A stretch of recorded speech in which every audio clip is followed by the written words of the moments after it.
large, the second wave has started from the month of April onwards, by and large. So it has nothing to do with the Q4 earnings per se. And even in April, it is towards the second half of April. So I think the full-blown impact of the second wave is going to be felt in the first quarter for the economy as a whole. And mind you, the quarter one of last year, which was April, May, June quarter of last year, was also impacted. This time also it is impacted. The difference being that last time around it was a nationwide lockdown. This time around it is a localized lockdown. So I think things are still evolving. We still have 50, 60,000 cases per day.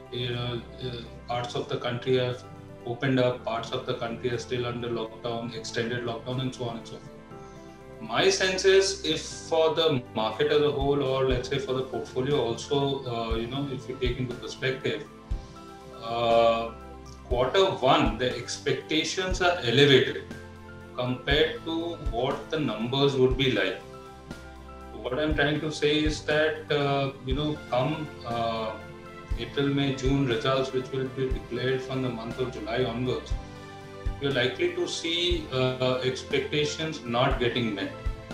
That is not to say that full year we don't really expect the economy to bounce back. We really expect the economy to bounce back from the second, third, fourth quarter, as we saw the last time around. But the quarter one is likely to be muted compared to the expectations that are being built in market conditions, as well as expectation of earnings for the portfolio as a whole. As far as how it has impacted the portfolio as a whole, I think one thing which needs to be kept in mind is that the bullish outlook on the lending institution, which is basically your banking and financial services, because of the uncertainty and because of the not there being a willingness to lend, not the ability to lend, but the willingness to lend, will see some dampened sentiments in the BFS segment as a whole. I'm not saying which is insurance, but the banking and financial services, the lending institutions, whether it be your NBFC or whether it be your banks per se. So we, in any case, were underweight on banks as we progressed from the first wave, and that is the stance we are still carrying currently. So yes, there will be a revival trade, there will be an open up trade, but this is one segment where I choose to remain slightly underweight till clarity emerges. So that's the stance, and that is one segment which needs to be kept an eye on. As I said that expectations from consumers are somewhat not up to the expectations in the second wave of lockdown. There is a heightened degree of uncertainty even as we speak, and numbers might not meet expectations when we compare it on a YOY basis from the first quarter 2021.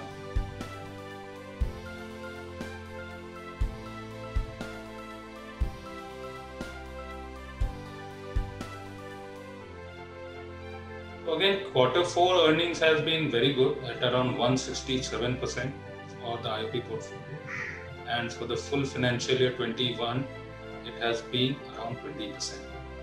And our expectation has been met for the full year FY21. We were in the vicinity of 19 to 20% for the IOP portfolio. That has got met. I think after the changes that have been made in the portfolio is a very safe portfolio.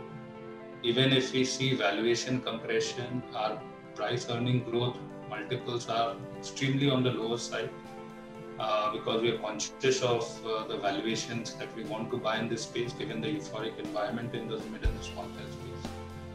So the outlook is that this portfolio is going to do very well over a period. I have the highest confidence in this portfolio at this given point in time. We have made a lot of changes. I think the portfolio is quite safe. And again, I think the endeavor is to beat the index, the small cap index earnings growth for FY22. And as I see things on the names that we have in the portfolio, we should be able to do that.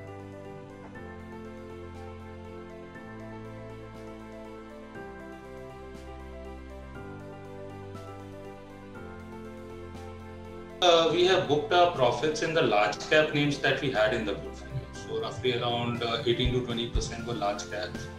So L&T Infotech, Cipla, ICICI Bank. These are some of the large caps that we had in the portfolio. We have booked our profits. We have even booked profits in some of the names which has given us some good returns like Eveready, even though the allocations were minuscule. On the additions that we have made in the portfolio, we have, if you look at the constituents, basically on a sectoral basis. Of course, we pick stocks on a bottom-up approach basis, but two central themes that we see, it's 100, if you look at the benchmark, it is 100 constituent portfolio. Obviously, you can't buy everything in the 30 names that we have, 30, maximum number of stocks that we can buy in the portfolio. So we have leaned very heavily on the building material space. So you would see the likes of Birla Corporation, you would see the likes of Kajaria, you would see the likes of Century Textiles, which is Century Plyboards, which is a new addition that we have made in the portfolio.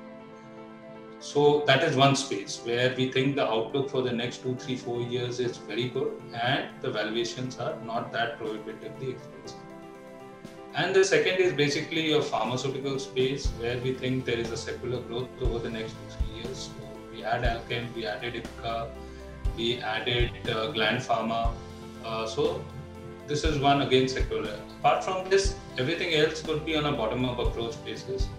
So the likes of ICICI Securities, which was already there, is a result of the boom in the broking sector. We have again played one capital market theme, CDSL, which we bought, which is absolutely risk-free in terms of the regulatory environment that we are in, and the scope of business for this company gets enhanced as more and more segments get included into the CDSL business doing zone. So this is one change, and the automobiles, auto ancillary space. Again, we think that auto ancillary space, which are basically not threatened by your electric vehicle environment.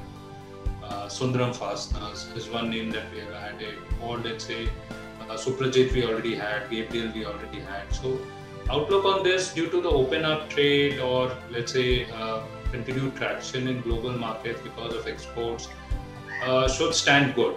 So these are some of the changes that we have made in the portfolio apart from the names that we already have.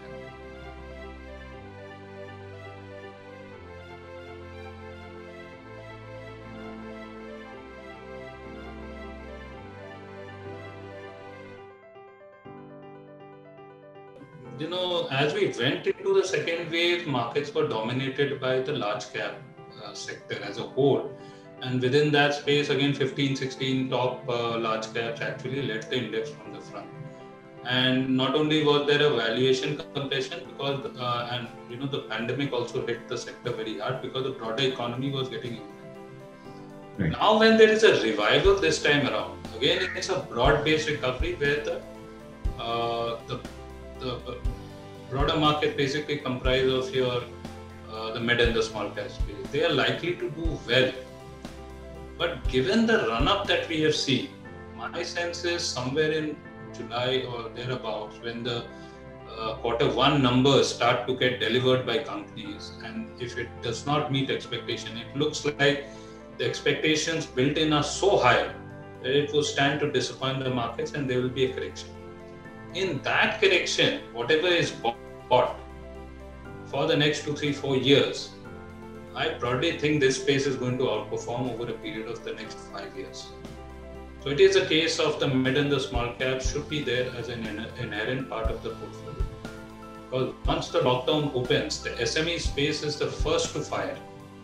Given that there has been a lot of business hampered during this lockdown, and there's a pent-up demand, and entrepreneurs are willing to just go and do the business in such a situation.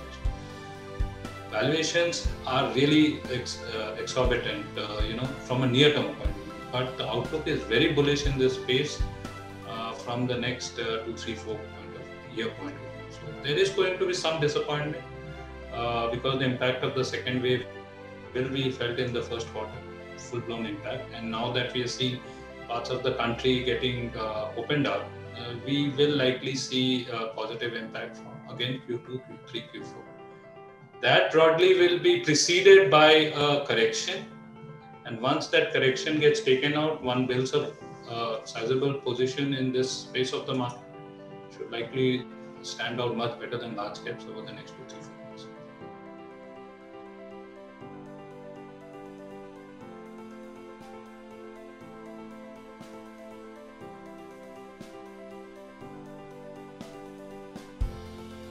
No, this is not a beta rally. I think the infra space, if you call it a beta sector, is likely to perform very well over the next 2-3 months. The metal space is likely to perform very well over the next 2-3 months. So these are structural rallies, which today may seem a beta rally, but their fundamentals will follow. So of course, in a public portfolio, really can't buy things without fundamentals. Currently, if you look at the fundamentals, most of them have broken balance sheets. So, but the top-down theme on metals, infra, power, whatever you name, is very good over the next 2-3 months. And we have a presence in each of these names in the portfolio.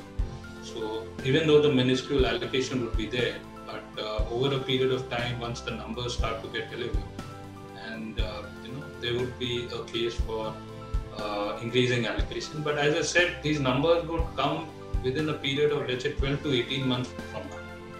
So once there is enhanced conviction on some of these names, we'll stand to improve them.